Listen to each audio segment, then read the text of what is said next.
রিয়াজ ভাই। জি ভাই বলেন। রিয়াজ ভাই, এক বাটি চিনি হবে? আরে হাজি সাহেব কেন হবে না, তুমি বাটি দাও, আমি এখনই নিয়ে আসছি। আরে ছোট, হাজি সাহেব তো অনেক বড় লোক, তাহলে কেন গরিবের কাছে চিনি চাচ্ছে? হাজি সাহেব কোনোদিন তো আমার কাছে কিছু চায় না, আজ হঠাৎ চিনি চেতে আসলো কেন কি জানি। হতে পারে হাজি সাহেবের বাড়ি চিনি শেষ হয়ে গেছে। এই নাও হাজি সাহেব। শুক্রিয়া ভাই। না ছোট, আজকে সকালে তো আমার দোকান থেকে সব ঠিকঠাক লিখে নিয়েছো তো তাহলে?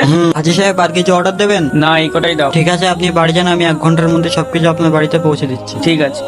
তাহলে কেন হাজি সাহেব গরিবের কাছে চিনি চেতে আসলো? চলো জিজ্ঞাসা করি হাজি সাহেবকে।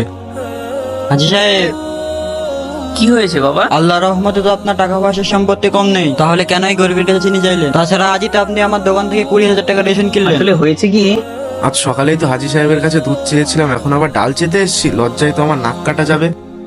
রিয়াজ ভাই লজ্জা লাগছে, এবার থেকে আর লজ্জা লাগবে না। এদিকে আমার বাচ্চারাও না খেতে পেয়ে কান্না করছে, এখন আমি কি করি, কোন মুখে হাজি সাহেবের কাছে চাবো? তাই আমি ওনার কাছ থেকে মাঝে মাঝে কিছু চেতেই থাকি, কারণ রিয়াজ ভাইয়েরও যেন আমার কাছ থেকে চেতে লজ্জা না লাগে।